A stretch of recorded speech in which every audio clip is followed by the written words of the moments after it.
ocean skies. We call on the winds, the mountains rise. By the sacred rules, we stand as one, bidding that our work begun.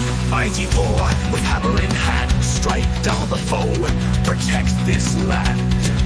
Odin, All-Father, seeker of wisdom, guide our souls to the sacred rhythm. Frigg, queen of the hearth and home, with love and grace make us whole. Turn the trust with your iron might, guide us through the darker night. Hell, the mistress of life and death, show us the path with every breath. Freya, goddess of love and war, we honor you now and forevermore. Vayu, Urus, to Lisas, we call the runes, we seek your cause. Ansus, the Rhino, Canas, we say, guide our path, light our way. Lagos, Hagalas, Northeast, we sing, our spirits rise on the winds of spring. Welcome, everyone. Welcome back to the Greyhorn Pagans podcast. It is my pleasure to be on the podcast again. I'm doing it too little lately. But for today, I have quite a interesting guest with me, Mr. Am I saying it correct? Sadhu Da? You got it. Nice. I've always been good with international names, so I'm very happy about that. And yeah, you responded through podcast guests, and man, you have done just about everything. So for those who may not be familiar with you just yet, which I imagine are very little people considering what all you have done, introduce yourself, man. Like, what do you do? What's your secrets? Well, in a nutshell, I'm a guy that became disenchanted with the level of spiritual malaise in the United States, and I kind of hungered for something a bit deeper. And I found myself in Thailand for several years, and I spent a lot of time with forest shamans and monks, some of very high esteem, and I learned about the Thai shamanism and even became a Thai shaman myself and a Jan. I work for a television network and I produce travel documentaries. I go all over the world.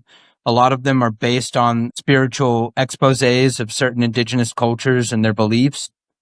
Do music for fun. I've performed all over the world. I have 10 hip hop albums as well, and currently in Brazil.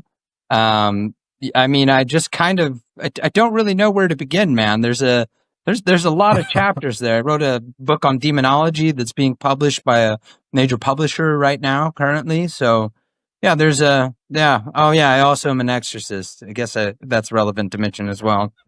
Yeah. So, wow, like what haven't you done really? I've never been a lawyer. Yeah. Okay. I mean, I think with, like your spiritual background to be a lawyer, it's there's a conflict. Difficult. Yeah, I imagine so. I have, unfortunately with my ex, I've been in, the courthouse more than I'd like to, and they're a special kind of people. You really have to be a special kind of person to be able to do that, and also not want to slap the taste out of the other party's mouth. Sometimes they can be nasty, like lawyer to lawyer. Like, I'm surprised, like lawyer on lawyer violence isn't more prevalent. Yeah, they should bring back duels. Oh, totally. Oh God, yes. Like that's actually it's a meme that I shared with my wife the other day. Like, I don't need therapy. I just need you to swing first. Sometimes, right? Make it easy. Yeah, I know for sure. But you really began your studies or your spiritual journey, I guess, in Thailand. Technically in the U.S. I met a monk, and I wasn't interested in Buddhism or really anything at that point. I actually used to be in a Wiccan coven, and I really enjoyed what I was learning and practicing, but at the same time, I felt that it wasn't necessarily the path that spoke the highest to me. there were elements of ritual magic that really spoke to my heart. And there was like the consorting with, greater beings and all, all of these kind of things. It really was my first step. And I'm always be grateful for that. But then I found that I was more in tune with like shamanism. So there's still a lot of ritual aspects in that. There's still a lot of spirit worship and working with in that regard as well. I just kind of took a different, branch on the same tree, really. Yeah. Yeah, no, I understand. I can understand that Wiccan, however you call it. It's also very, very new. It's only been around since the 1960s, if I'm not mistaken. So it is still a developing practice, if you will. So I definitely understand that it's it is a good place to start. But from there, if you want to fully learn, also from, what I know from my experience, you really need to branch out further. But to have a solid base is really important for me. That's, Germanic paganism, of course, and that really allowed me to look deeper into, the occult and the esoteric, and there are so many connections to it, of course, especially if you look at Wotan, for example. Odin, he is an occult sorcerer. And so for you, that was really shamanism. You met a monk. Like, did you meet him in the US? Yeah, or I met did him in the you- US, and the impression that I had from him. So I went to this temple. I mean, I'm covered in tattoos. I look a certain way, right? And apparently these people at the temple had kind of like reported me to some of the monks as a suspicious character stalking around the temple. And this monk, Thanaful, my first teacher, came up to me, no like interrogation of any kind, and just introduced himself, started showing me around the place. And then if you understand anything about like the culture in Buddhism, like people treat these monks as if they were celebrities. So they want FaceTime with them. And, this group of people that had reported me, as a suspicious character stalking about the temple, they came up and they saw me talking to the monk, and then they wanted to talk to him. And just like very sharp, he was like, "You were the first to judge this young man, and I've been talking with him. I see nothing of what you were describing him as. I actually see a curious mind, and I see somebody that is maybe more hungry for this than any of you are." And so he just started to like make me feel, I guess, seen in a way I hadn't really felt or recalled being seen before as. And I kept going back and visiting him. And I was curious about, well, what are these statues? Why does this one look like this one, but it's in a different position? What's the relevance of this and that? And, he started to teach me concepts of the Dhamma, as well as understanding Kama, the heaven and hell realms, the, whole point behind or mantra. And then like, as I became more and more invested, he started to pull back the curtain and say, well, this isn't technically Buddhism, but it's, if you understand, like typically in Thailand, they only became Theravada Buddhist in the 14th century. And before that, it was a region known as Siam. And in that period, it was very animistic. You had Burmese nat worship of like spirits and coconuts from Myanmar. And then you had the Bareng, or like death workings and cursing of using poison insects and things from Cambodia. And you had all of these Khmer, like Lana tribal peoples that had their own practices working with spirits known as the Lucy, which are like, we call like a great grandfather spirit. They're human, but they've essentially become deified, after death. And so you have this whole section that's not Buddhism, but when the country shifted to Buddhism, you couldn't just take away all of that. These old traditions blended in with the Buddhism to the point now where you have monks that make amulets at temples. That's not Buddhist. That's from the animistic side, but they're released by temples, and the donations go towards restoration and nonprofit like organizations and helping the community, things like that. And some of the monks I've met, Banafol himself has even said, like, the point of an amulet isn't to fix your life, it's to lessen the suffering of samsara so that you're able to attune more to your spiritual self. Because if we suffer just a little bit less in the physical, maybe we can grow a little bit more in the spiritual. And so that's kind of the whole point behind the amulets. And so after a period of time, Banafol had invited me to Thailand, and it was paid for. This was in my early 20s, and it was paid for. I'm in my mid 30s now. I got to go to Thailand. I was not a monk, but I lived as a monk while I was there for a short period. And then when I came back, I had done like a Vipassana practice, being in silence, not looking people in the eyes, waking when the monks did, like 4ish a.m. in the morning, etc., not eating after 12, all of these rules, but it brought me a certain structure. And then when I eventually moved a few years ago to Thailand officially, and I quit my job and everything and just kind of, I don't know. I don't know what I was trying to do, but I did something. When I got to Thailand, my original teacher was telling me he had a brother who's a Lucy, who's a forest shaman. And so he said, I'll let you two get acquainted and, learn whatever you want from him. And so I stayed with him and I underwent some pretty intense training. Like, I told a story the other day about how I got, whacked with a bamboo stick by a blind monk in a dark room because I was, not pronouncing the katas right. And it was having to dissolve that anticipation of getting something wrong and being attuned to the kata that I was trying to perform itself and not being distracted by anything, even a little ninja blind monk in a dark room, skulking about with a bamboo stick, and I even, we did like some Shiva things as well, which Shiva is attributed as being like the first Lucy.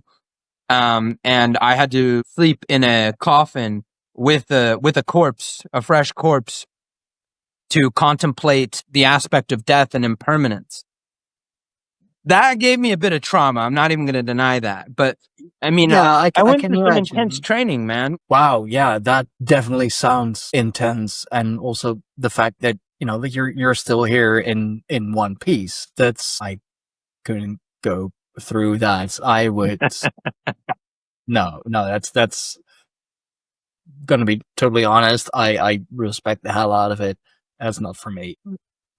Like the being hit with a bamboo stick. I mean, yeah, okay, sure. I get sick of that Old real school. fast. Real old That is school. really old. That is real old school. Yeah, for sure. Sounds like my dad back when he was a youngling. Like he get slapped on the wrist with a ruler, or slapped on the hand with a ruler from the nurse, from the no, not the nurse, The nuns. the nuns. Yeah, like it really sounds like that, but then more as a spiritual awakening, I guess. Sleeping in a coffin with a fresh corpse to contemplate death. I mean, it I is didn't really very sleep. no, I can imagine sleep, not finding you that time. It definitely is an effective way to contemplate death when you're, well, real up and close with it. A lot closer than, you probably ever imagined being. Well, when they had like pulled me out of the coffin the next day, I had thoroughly soiled myself because there's no bathroom there. I had a little bit of vomit on me. The smell was not so great in there. Had an effect on my stomach, but I had a very different look of life and what life was after that experience. I can imagine. They actually like closed the lid like fully. So we had holes drilled, like pretty big, like about an inch and a half holes drilled along the sides, and then they nailed it shut. So like I could not get out. Oh wow, they actually. I had a pretty severe Nailed panic it. attack while in there. I can imagine. I mean, luckily you were still able to breathe, you know, otherwise it would probably get real crowded in there. Although I also imagine that, you know, the open air doesn't help, or the airflow doesn't help with the decomposition of the body. No, not at all. No, that definitely will speed it up. Wow, that is very rigorous, very intense. But I can also definitely imagine, after being so incredibly up close and personal with death, that life takes on a new meaning. I mean, you like, could you say that in a way you at least for that time, you knew what it's like, or what it like kind of feels like to be What dead? I took away from it, you know, in that moment was kind of this essence of like, there was like a juxtaposition of, you know, this body has no life in it, and I'm next to this body and I have life in me, and it's just there. Nothing more than organic matter at this point.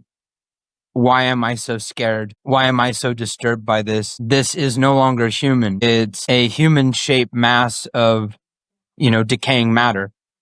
But this is no longer human. The spirit, the essence, what makes a human truly a human is no longer in this shell. And it had me kind of looking back in my mind to some of the things I've been taught about impermanence, but seeing it in like a very visceral way, you know, right next to me, and kind of contemplating it in a different sort of way.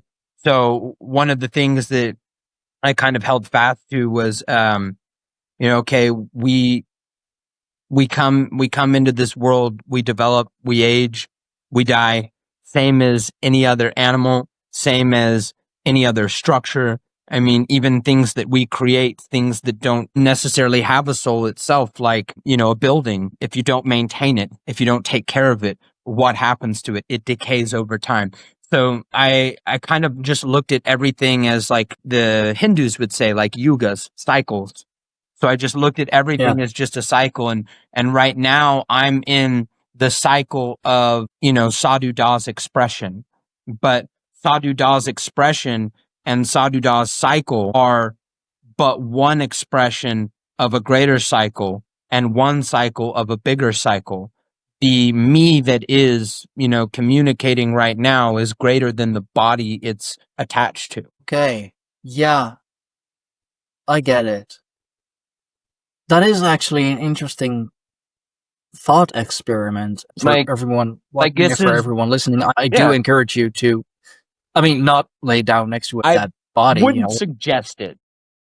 No. If that's your thing, you just like go ahead and do that, as long as it's nothing illegal, of course. But yeah, that's a good one. It's just decaying biological matter shaped like a human, you know, it's a human body. That's all it is. Like, it's not that person anymore. And like, as you were telling me, like, I was thinking, if it were, I don't know, like a couple of like chicken carcasses, for example, Right. or like any other kind of like animal that you know, like that we consume, for example, you know, a chicken, a pig, cow, like whatever, it wouldn't be as scary, it wouldn't be as frightening, but Because because you don't it's see a yourself in it. But it's the same. yeah, but like at the same time, you know, the human body, I definitely do agree with that teaching. You know, we are not our body. Our body is merely a vessel that allows us to, you know, first of all, live and learn on planet Earth, whatever thing planet Earth may actually be outside of, you know, at least a realm. So yeah, the human body, it's just a body. There should be nothing scary about it, but at the same time, because, you know, you are human yourself, it is very confrontational when it's, yeah, like when it really shouldn't be, because at that point, as you said, it's just a body, nothing else, nothing more. In the Thai culture, we're much more accustomed to working with human remains magically, in a sense of it just being using material, using something with power. Whereas in Western culture, you would term it as necromancy, and necromancy equals bad, right? But we have Yeah. something like you have a gumentong, or also gumaritong, which is a baby ghost. And over here, the way they were originally, so that the fetuses themselves are no longer legal, but people will use the cremated ashes now. And still, some masters deep in the jungles and in rural areas will make them the traditional ways. So let's say somebody miscarries, or shortly after, the child doesn't make it. Well, there are very intricate rituals that take place in a graveyard where they will roast the corpse and they will cover it in gold, and they will tie the spirit with yant and spells to this vessel. And then it is given to the family. The family is the one that requests this. So they're able to raise their ghost child. Now, why would we do that? It seems a little bit like you're struggling in an extreme way to grieve. Well, let's look at the concepts of how Thai people view this. So they believe in karma, but they pronounce it as kama. So they believe in kama, and they believe that the merit of a soul that has been cut short isn't at the potential it could be. So if somebody dies an abrupt death, or they don't get to live the entirety of their lifespan, the reincarnation that they will have next is almost robbed in a sense. It's not what it could be. So what they'll do with these ghost children is they will raise them as their own. And in return, the ghost child is able to induce paranormal phenomena. There is stuff like winning lottery, helping with love, etc. Like all kinds of magical workings can be done, spells worked out, etc., with the help of the spirit child. And then you, in return of receiving something from the spirit world, you make merit. We call tambun. You do these good deeds and you dedicate it to the spirit. So when the spirit is eventually ready to cross over, maybe a couple generations later, maybe 10, 15 years, there's no particular time limit on these things, then the spirit will take that accumulated merit it would have never gotten, and it will reincarnate into a higher incarnation than it would have had if it just died as a baby and crossed over. Okay. That's how the Thai practice. That is, I have Interesting. never heard about, yeah, it is. I haven't heard about that practice before, but the way you explain it, and the little bit that I do know about Eastern practices, and how in general is thought about the soul and reincarnation and everything, I do know something about that. It makes sense, actually. You are still trying to bring the spirit, to bring the soul, even post-mortem, to its full, or at least a fuller potential, because otherwise it would be wasted, and the soul, like, would it be that then the soul has to reincarnate on like on the same level of consciousness, or like a lower level So of it consciousness? depends on who you ask, because you can get a myriad of different answers. But my general understanding, and I can only give you my understanding, right? So my general understanding is that things kind of stack between lives. It's like you're supposed to process, experience, and meet the karma of X, Y, Z in this life. And the potential of your choices will lead you to either accomplish that and move forward, or kind of push it back into the wheel and take something else. And then things are just kind of exchanging as you go through lifetimes. Now, if you don't meet that lesson or lessons, or integrate what it is that you were meant to integrate, you get that stacked onto you, plus what was owed for the next life.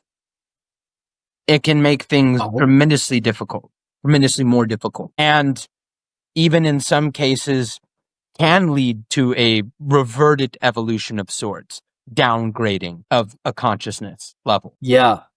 I have heard about that. There are theories about that, and like one of my favorite theories about that actually has to do with the fact that pork meat, like pork flesh and human flesh, are so incredibly similar in texture because pigs are like karmic downgraded, like very karmic downgraded humans, which also gives rise to the saying that if someone is like has a very nasty way of living, either by like their place is nasty, for example, you call it the pigsty. Right. Or if someone is being like an absolute Oh, he's a just pig. another animal, Yeah. but yeah, exactly. In that, like we already equate pigs with human beings, and the fact that our flesh texture of our flesh is so incredibly similar. There are theories, and I do like it on a spiritual level. If you think indeed about karma and downgrading and everything, kind of would make sense. So I do like that theory, and in essence, the raising of a spirit child, as you explain it. It is a very beautiful practice, actually. I mean, Right. yeah, here in the West, we'd be like, "Oh, like, what are you What are you doing with that Why roasted you're child corpse? wow, okay, that's a sentence I never thought I'd hear." No, but I mean, good luck trying to explain that here. Well, you definitely get jailed for that, at the very least. But because you want the soul to reach a higher potential, preferably, of course, its full potential, because it wasn't able to in life, you make sure that even after death it still can. It's beautiful, It's like actually. Like this you're still necklace. taking So these are what we call paneng. And Mhm. what paneng is, this comes from pai. Pai is like, it just means ghost. Can say pai or pi, like PHI. And this is the forehead bone, the what you could refer to, because paneng means buckle. So it's the center of the forehead bone. And it's always taken in a triangular shape. And it's supposed to represent the third eye. It's supposed to be the pinnacle of power of a spirit. These came from dead soldiers. And one of my ajans, one of my teachers, made these. These were gifts given to me from shamans that I know. And the whole point of this is, it's like, okay, this is if we're looking at the essence of this spirit, this was a soldier that died in a battle. So that spirit is kind of stuck in a static position. So then the teacher will take that spirit and will say, look, I'm going to balance your essence. And, this all happens through ritual and through the chanting and a myriad of different things. And so essentially what's happening there is the teacher is saying, okay, you're stuck in this space, this thinking, this static, like this is where you are. All of your existence is locked into this position right now. I'm going to balance your energies. And in balancing your energies, I'm giving a part of my balance to you. So I'm receiving it back through your protection, through your aid, through your help. And in return, I will make sure when it is your time to actually cross over, you're going to go with gifts, with boons to the next life. And it's going to be better than you being possibly stuck in this position for 100 years or so. Some spirits get stuck in loops, unable to cross. And rather than just cross them over, what a lot of shamans and sorcerers in Thailand will do is you could misinterpret it as they put them to work, but it's more of a contract. It's more of like, okay, I'm going to fix you. I'm going to give you something that you wouldn't have gained naturally on your own. I'm going to put you ahead in a better position. I'm going to prepare you for what comes next in a much more gratifying way. And all that I'm asking in return is that you ease parts of this physical existence that I or a student or a client or whoever comes to me that needs something like this in their life, you help them with that small blip of existence, and a greater portion of your continued existence is going to be better. The spirit gets the better end of the deal when you look at it in a mathematical way. Sure. Yeah, I get that. I mean, they get to cross over and not be stuck anymore and finally be at peace. And in return, they relieve a little bit of very human, very physical suffering. I mean, that's a pretty good deal. And they exist in a more comfortable state while they're working within those contract terms. The talismans, the amulets that they're housed within offer a sort of, one of my teachers described it as a psychic massage. So it's like the Okay. mental wounds, the spiritual scars are kind of gripped in a massaging pattern of comfort that actually even more so eases that transition as well. Well, I definitely take that deal. If I'm saying it here now, like, for everyone to hear, for all my, listeners, viewers, if I ever get stuck like that and you cut me a deal like that, I'm in for sure. They actually That's a lot better than they go to prisons to make hunpean. In some traditions, we would use the term servitor or egregore. So they'll, basically like a robot spirit guardian.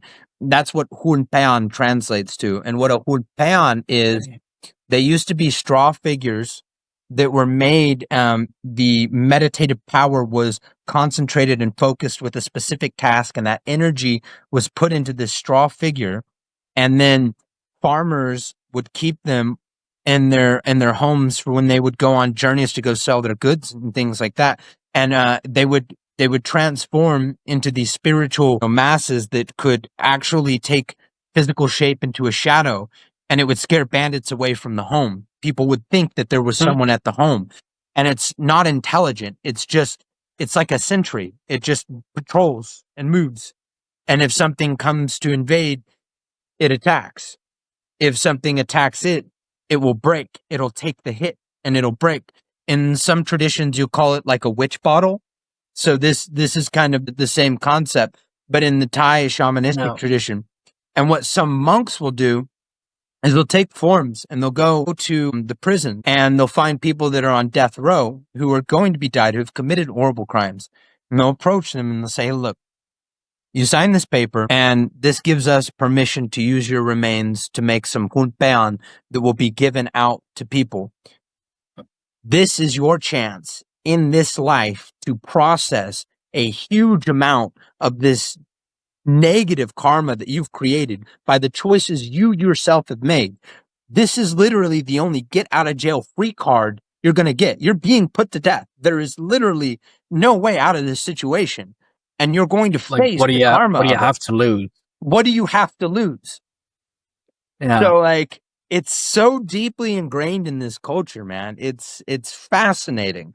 You can see why I've studied this for years, why I've immersed myself in the for culture. sure. For sure. But that's also very humane, actually. Like, even if you're on death row, you're getting a final chance to set things right, or at least more right than Poetic. they are now. Yeah, it is very poetic. And the way that you describe it with the talisman, it kind of reminds me of like two very different traditions. One, it really reminds me of the jinn of Arabic countries, like we would see in Aladdin, for example. Like he's been locked in the lamp for for sure. Which is also, it's such beautiful magic. I really need to study that more as well. And with the egregore, it also kind of sounds reminiscent, but with a more positive twist, to voodoo. Mm-hmm. Like kind of how you would make a voodoo doll, but in this sense, in this way, it would be golems. Yeah, definitely. The natives would have their totem poles, of course. Mm-hmm. Here in Europe, I mean, we still have that too. We have the images of our gods. Ancestor worship is very big here. My wife really loves, she loves the movie Coco. And of course they have, Oh, it's that like movie more, makes me cry so hard, dude. I bet it's beautiful, but that's also very much ancestor worship. Yeah, the ofrendas and The Dia de los ofrenda Muertos. indeed. Yeah. Yeah. So it's really cool how that comes back in, like, in so many cultures across the world, with each their own interpretation of it. That's It beautiful. paints It's a really bigger cool. story as well, that no matter how different the culture, no matter how varied the practices are, when you look at the similarities, it tells you, one very clear denominator, which is that at our root and core, we are very spiritualistic beings. We are meant to work with energy, meant to work with spirit. It's designed. I mean, how do you think our bodies even function? Through electrical activity. By its very nature, we are meant to channel energy. Yeah. Yeah. And I mean, yeah, like, biochemistry and everything, like, what is it other than energy? Like, what drives us? What, We have you know, piezoelectric crystals in our bones, bro. yeah.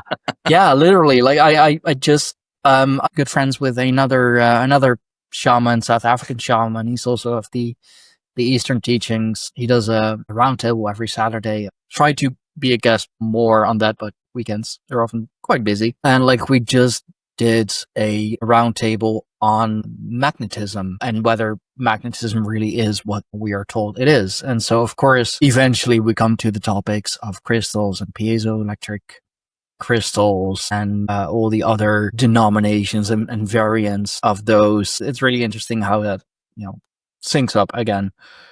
It's really cool. And it also, yeah, as you said, like, it proves that we are spiritual beings in nature. Like, if everything, comes back in all those different cultures, old, older, bit newer, but with each their own interpretation. I mean, you'd say that, like, that pretty much proves that there is a collective mind of some sort. The what is it? How Jung called it? Like the collective unconsciousness, or the Yeah. collective consciousness. I mean, that in itself, you could use the terminology of the astral plane. Yeah, yeah. I mean, we're all pulling it from somewhere, and it's just interpreted in different cultural ways. Really.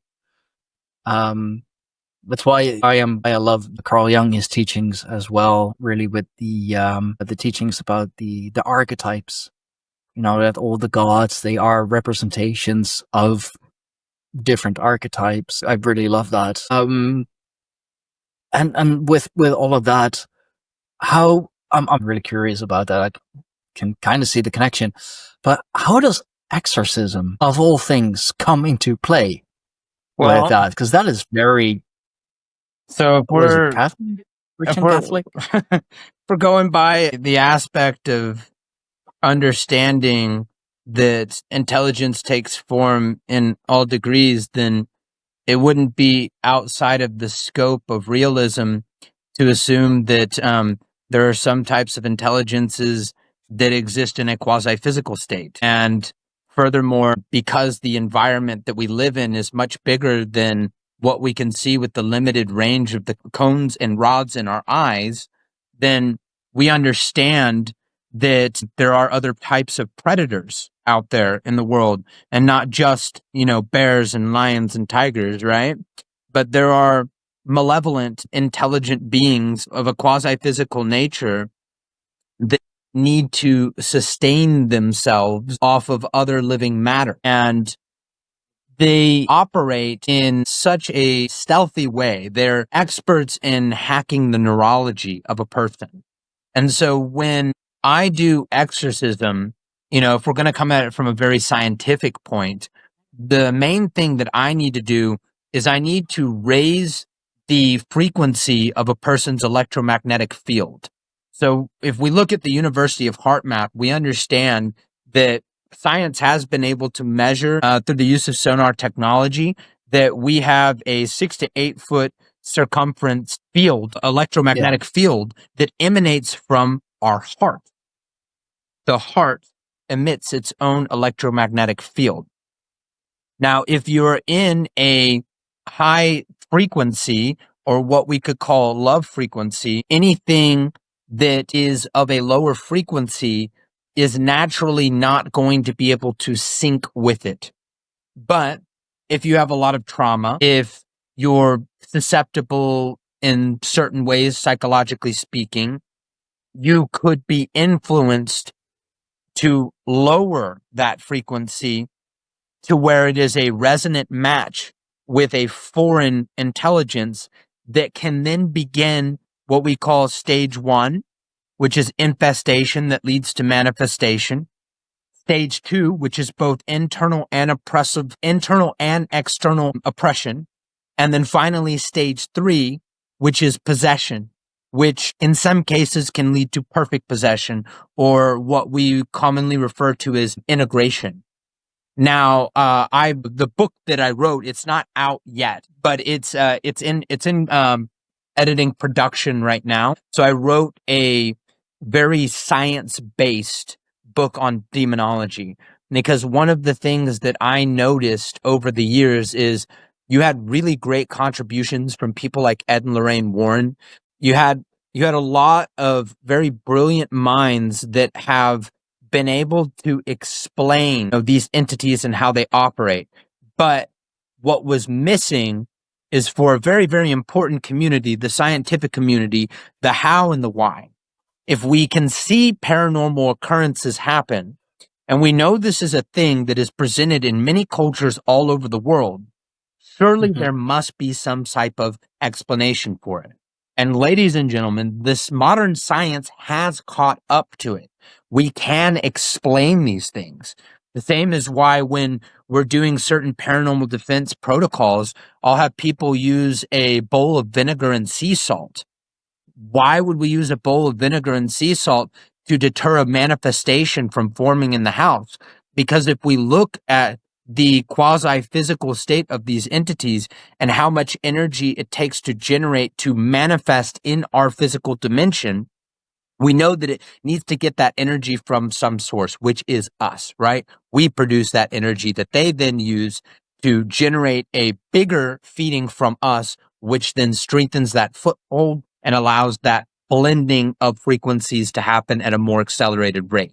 That's a haunting in a nutshell. If you cut out all the frills of the phenomena that actually takes place, the bangs, the knocks, the scratches, all these stuff, if we cut that out and we just look at what's actually occurring, then you would understand the natural gaseous form that we can't see with our eyes, but of vinegar evaporating and the acidity of it mixed with the corrosiveness of the salt. What would that do to something electrical trying to form and bridge into this dimension? It would short circuit. Oh, that doesn't go well. It short circuits it. So that's how you can actually explain with science why a bowl of vinegar and sea salt will make Mr. Bad Ghosty evaporate before it can finish manifesting. This stuff is explainable. That's what kind of irritates me a little bit with the field as a whole is we have the information, we have the explanations, but a lot of people are not prepared enough to enter into a proper debate or explanation of what they're defending, even if they have experience and they're like, no, this stuff is real, but I can't explain to you why it's real. I know it's happened. I've seen it. This is something that exists, but I can't explain to you why that is. If we ever want to be taken, serious by mainstream society, we need to be able to back this thing up the way everything else is. People used to think that the concept of wind was paranormal or was something of the gods but we can explain, even though we can't see it, we can explain through science why wind is a thing. Yeah. Sorry, I went on a rant. No. I get it. I understand, and I agree. That's very much within the paranormal community. I mean, there's still, for some reason, like ghost hunting, for example, to like put it very bluntly, very like take it very much down to its essence. For some reason, it is still seen as kooky out there. Like, ghosts aren't real. You're just like, you're imagining things, and it's just, if you believe you'll find something, then you'll find something. I mean, I have had experiences. I've had firsthand experiences also with malicious entities, unfortunately. It's not fun. Really weird. No, it's really weird. I can like very vividly remember the that was the place I lived before I moved here. I lived there for 8 years. A lot happened. A lot happened in 8 years. I mean, a lot can happen in a year, let alone 8. I had I actually had my own backyard in the city. I mean, cool. That's good. And a very big window, like looking out into the backyard. So I had my curtains closed. I knew that, there was nobody outside. Like, it was dark. It was nighttime. There wasn't anyone in my backyard, but like clear as, I can hear you. I heard like a knock, like a very clear knock on my window. And it was a big window, and there was no way that like anyone was there. And I even double checked that I didn't open the door. I know better than that. Mhm. But I did like got up and kind of, got up from the couch and kind of looked, and I was like, there's someone knocking on my window, but there is nobody there. And my wife, like, she is the really gifted one of us. She said, okay, there is not someone there, but there is definitely something there, and you're gonna need to cleanse, and by all means, by whatever you do not open that door. And I was like, okay, wow, this is bad. So that was definitely one of the scarier experiences that I had, and I definitely believe it. But for some reason, like, if I would tell like anybody else that, they'd be like, okay, yeah, like, I'm sure that happened. I'm sure you heard it, but like, they Man, they turn I around away from specialize. me, and they're like, this guy is cuckoo. I specialize in extreme hauntings, and um, I have a casework folder. I've worked with a colleague of mine over 10 years now, more than that actually, and we've together worked over 1,000 cases of people Wow. that we've helped. Some we were not able to help, and the unfortunate reality is this is life or death. In some situations, people don't make it. And I've seen that firsthand in the field. Have seen that happen. I've also had clients that didn't listen to my advice, and I was not able to prevent what occurred from them. And I've had people that I was able to help and completely turn the direction of their life around, like 180 degrees, like just completely the other direction.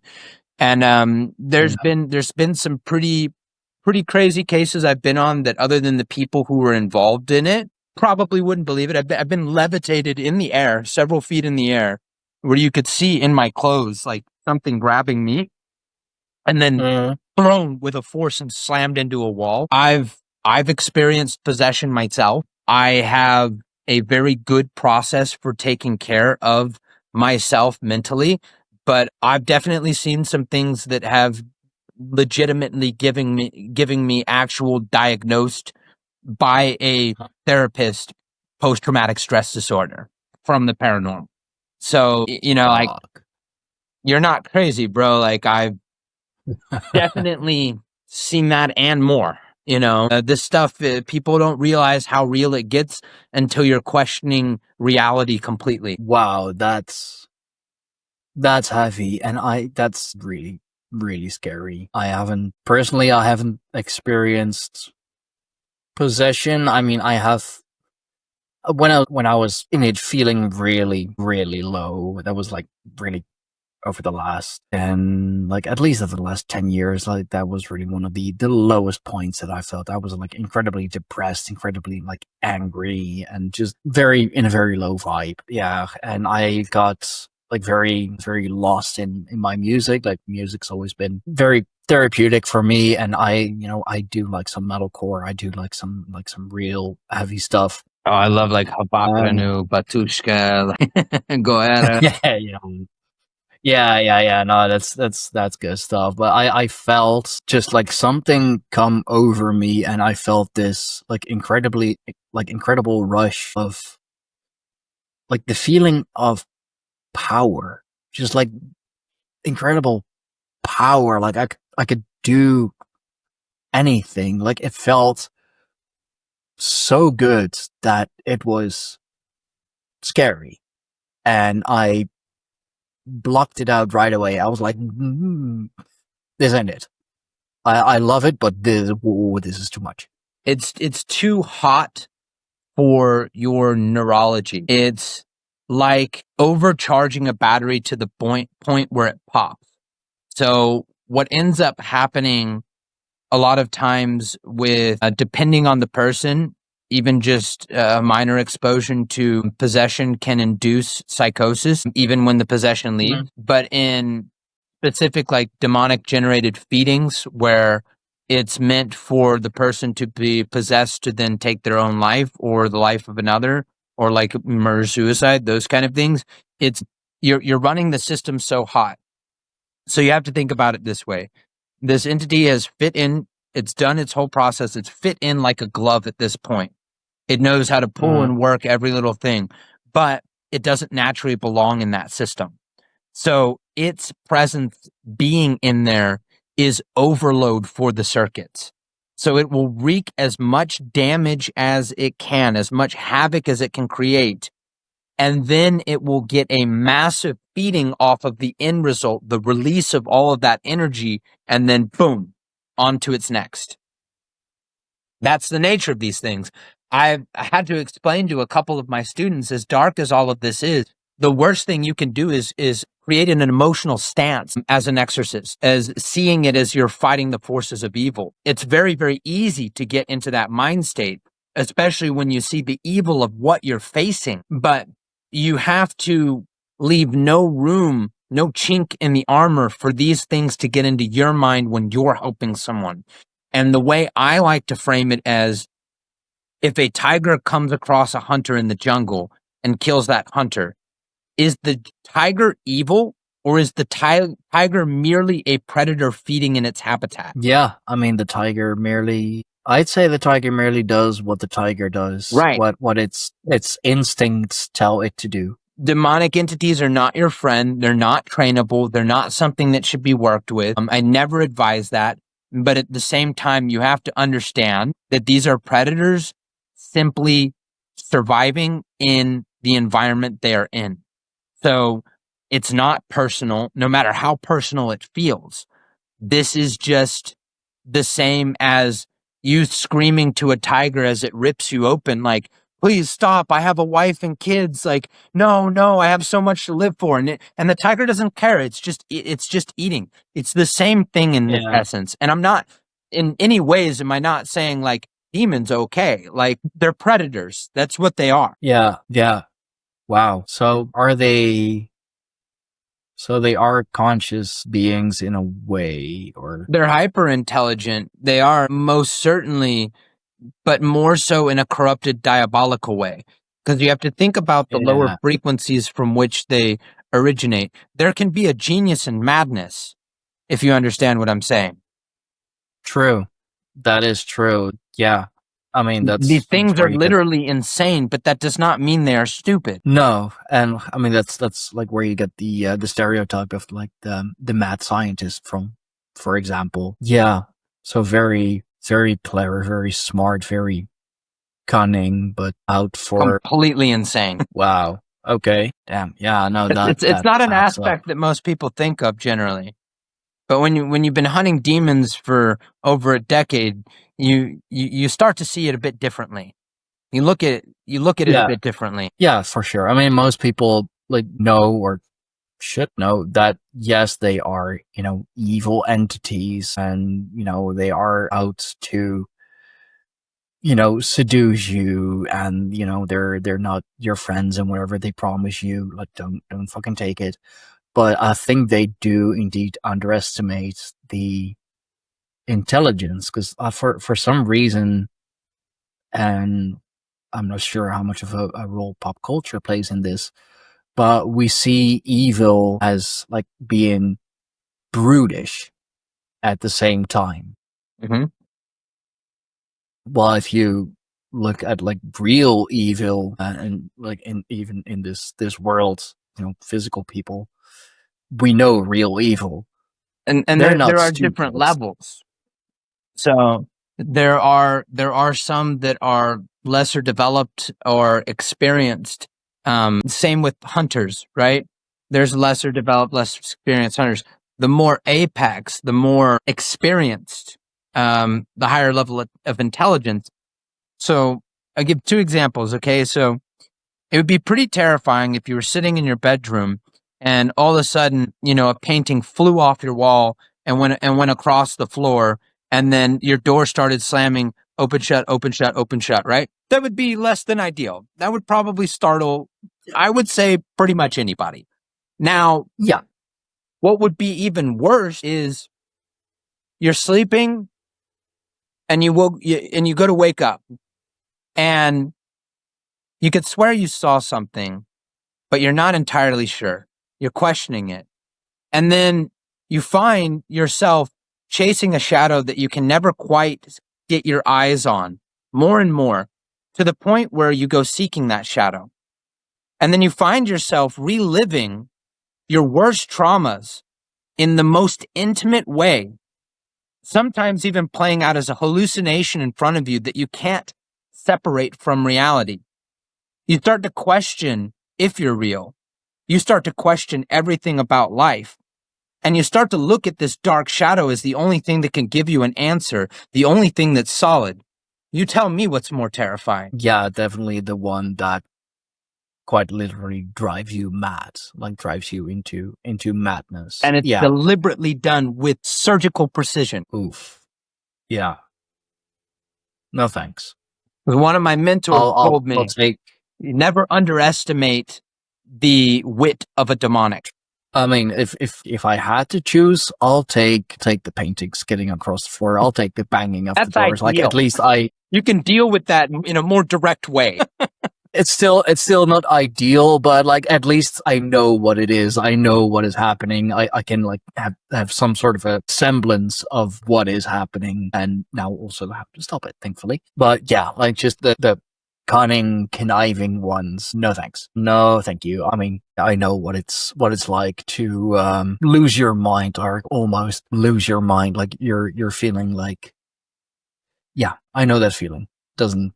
It's not nice. Something similar would have happened to you had you invited that power in, had you taken the allure of what you felt. If you had let that in, that would have been the invitation, which would have soon, insanity would have followed suit, and you would have lost yourself. I was definitely going there. I was so just so mad and so depressed that I would have definitely gotten there. And that brings me to like a very important point as well, which is these things never seek out, just as any predator, they never seek out the strongest of the pack. They always look for the baby trailing behind, or the slower elder, or the injured one. They like to pick off what is going to put up the least amount of fight. And a person experiencing extreme depression, or a person that is in these susceptible type of mind states, they are the perfect food source. So one of the most important things I do when I go onto a case, we address the paranormal, yes, but the first thing I do above anything else is I get people into a state of heart coherence. I work on their trauma. I go into straight up therapy mode, energy healing. I go focused fuck the trauma. I don't care about any of that. The paranormal does not matter. We focus on the person, getting them into a better mental state, and then we deal with the paranormal. That's my approach. That's how I go about this. Yeah.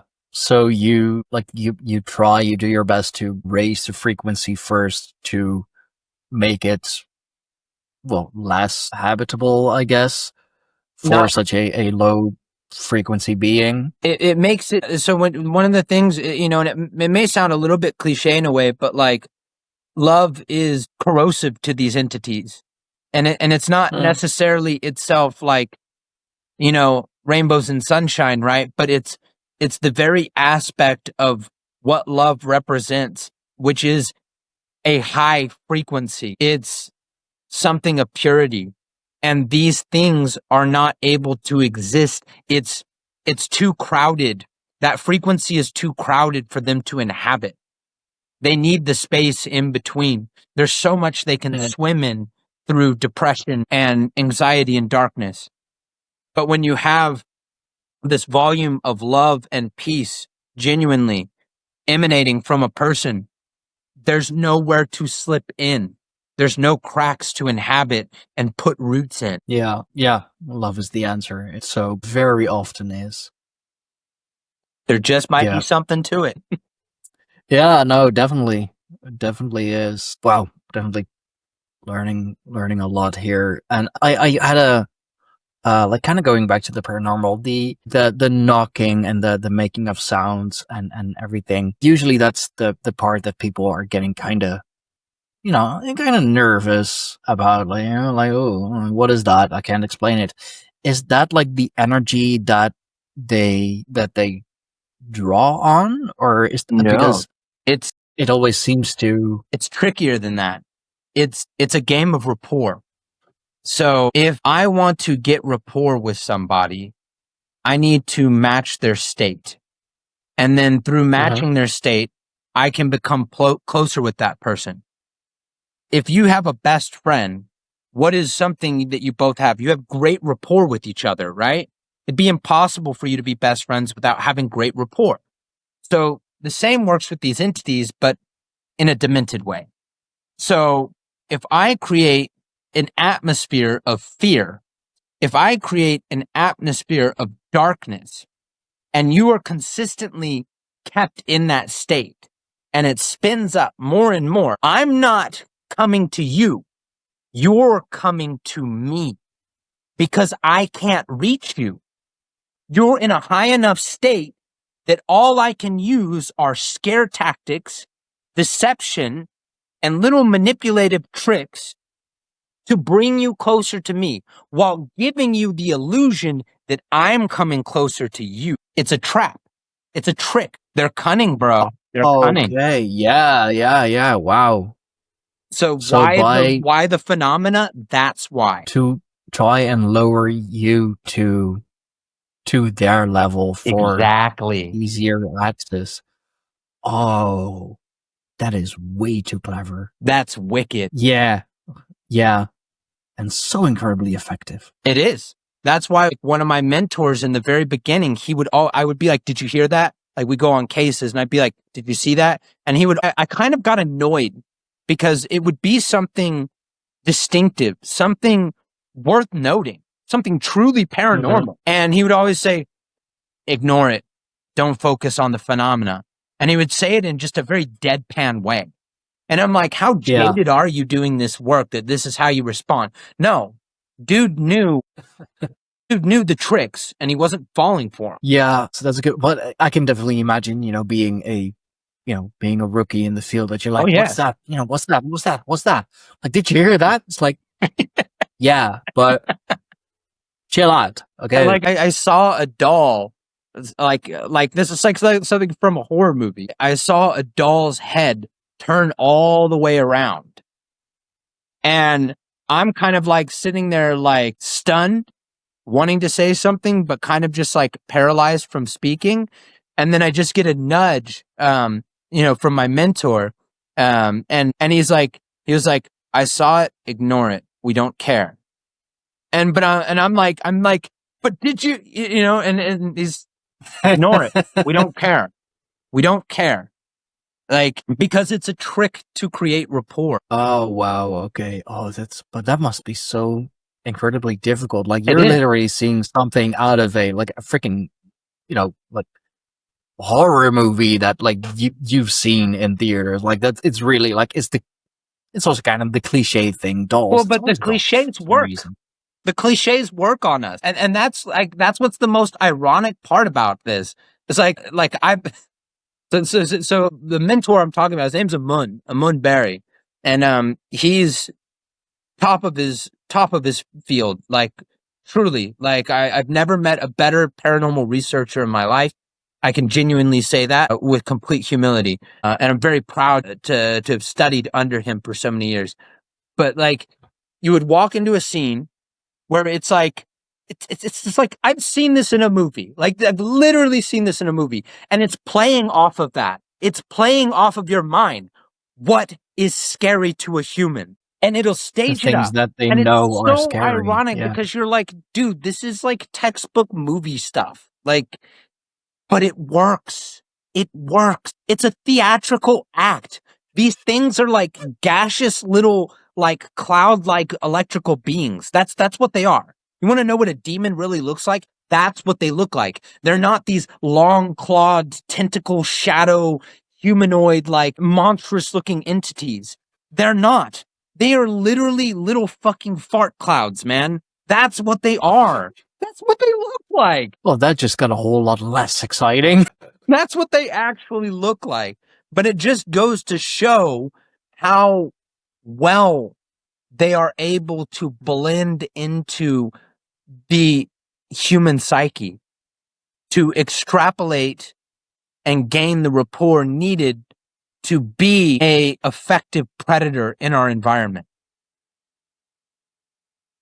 Wow. So, but then like, is it real, or like are they making it real because you've seen it in a movie, or is it in the movies because it's real, or is it like a little bit of I both? mean, it's a bit of both. Movies are inspired by real life, and real life inspires movies, right? So, True. like, both can be true. And in in some aspects, you might like, this is where it gets really weird if you're throwing an occult element into it. So take the the wiki of Slender Man. So this was a constructed egregore of imagination. This was not a real entity, but it became Yeah. solid enough within the astral plane as an egregore that an entity was then able to, and I can say this because I worked a case where it's a whole story of its own, but somebody had seen Slender Man. And so like, I don't know if you followed, but there were a couple of teens, one stabbed another, and said Yeah, that like Slender Man. two Yeah. teenage girls, right? They were like 12 and 14 years old or so. Identical cases, both describing Slender Man.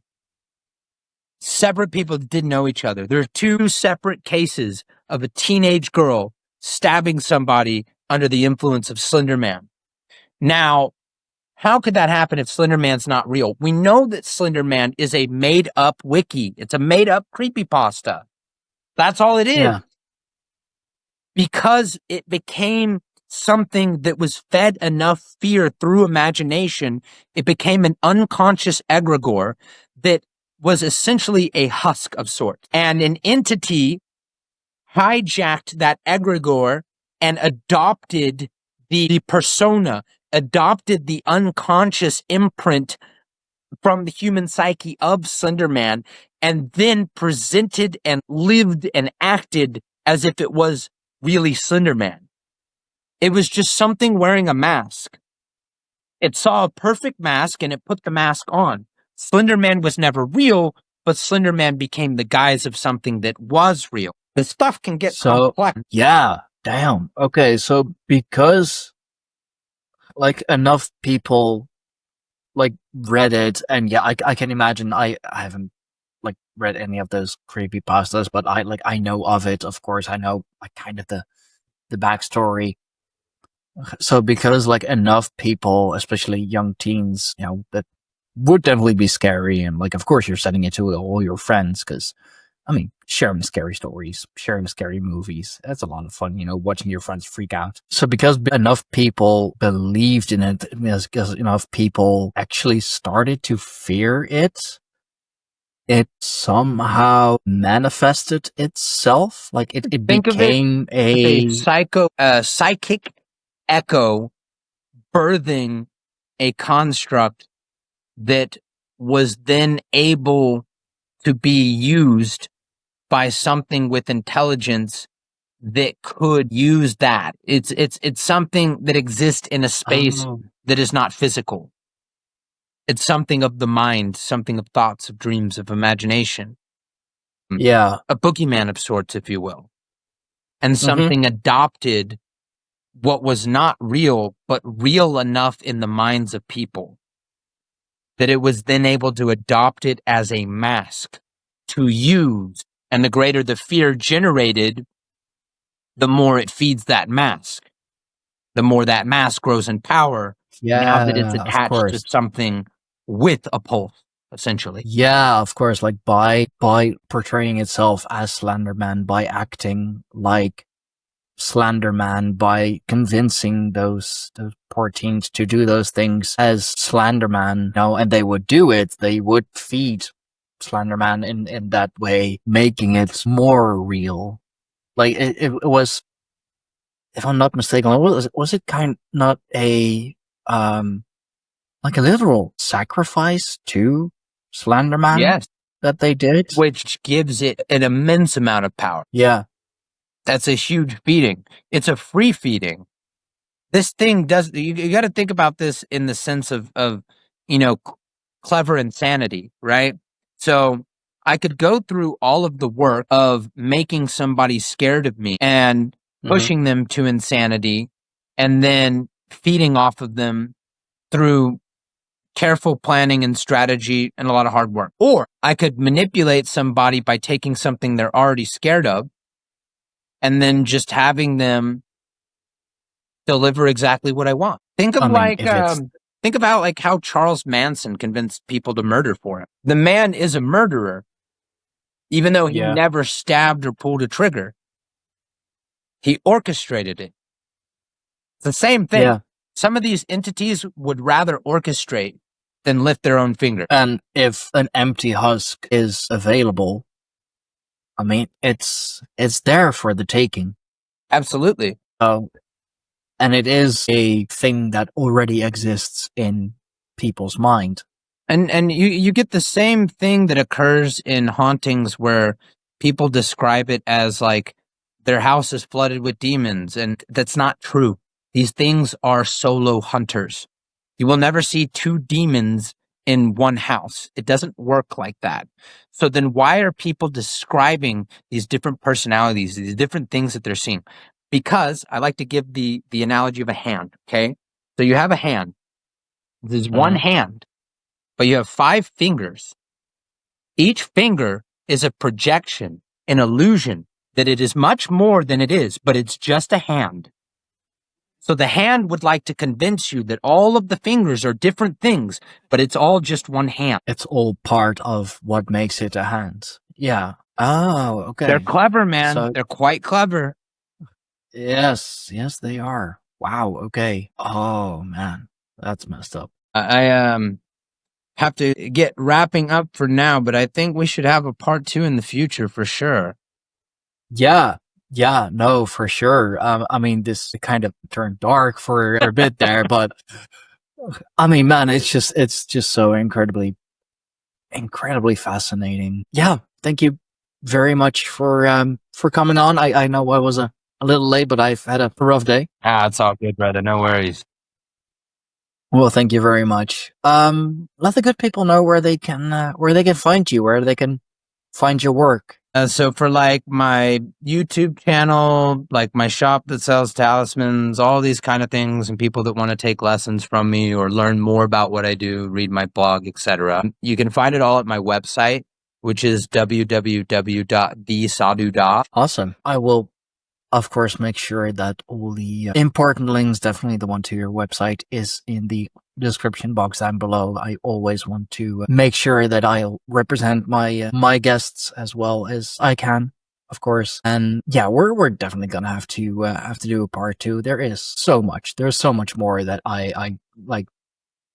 I want to know, that I'm like so incredibly curious about. Also because ghost huntings and whatever, like I still, that's the one thing that I still just don't know how it works, don't know what it is. I mean, it's incredibly fun to watch on TV. I'll send you a copy of my book. So I have the finished manuscript, so you can be one of the early readers before the polished. It's finished, it's going through the polishing for the publisher, but I'll let you read it. It explains like where entities come from, the stagings of takeover, what are ghosts, etc., etc. I even explain what Fae are, all kinds of stuff. Even the Fae. Oh, then I definitely have to let my wife read that part. She has a much deeper connection to the Fae. She calls herself Fire Fae as well. Because she is that fiery redhead, but also very, very tiny and mischievous, like the Fae. So yeah. Oh, thank you very much. I would love that. That's another one on the to read list. The to read list is always growing faster than the have read list. Struggles of a bookworm. But yeah, thank you very much for coming on. Definitely gonna have to do a part 2. And for everyone watching, for everyone listening, thank you very much for joining me once again, for joining us. I hope you learned something from this. If you haven't, I mean, either you weren't paying attention or you are the smartest person alive. But please do let us know what you think in the comment section down below. I do read all the comments, and if you have any particular questions, I'll try and answer them. And if I can't answer them, I will forward them to Saduda, of course. And if you want to hear more, see more, listen to more of the Greyhound Pagans, make sure that you are subscribed to the YouTube channel with the notification bell on. I am getting comments sometimes that YouTube refuses to send out the notification. Make sure that you are subscribed to the podcast. And if you're listening to the podcast on Spotify or Apple Podcasts, leave a 5-star rating. It is a small thing, helps out so much more than you think.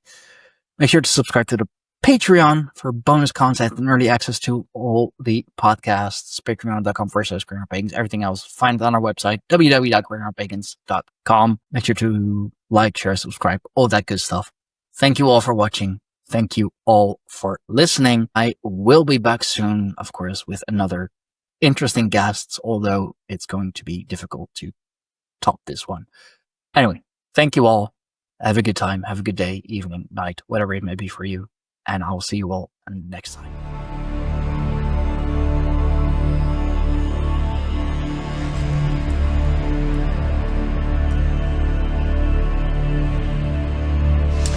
This was yet another amazing episode of the Greyhound Pagans podcast. We thank you all for watching. We thank you all for listening.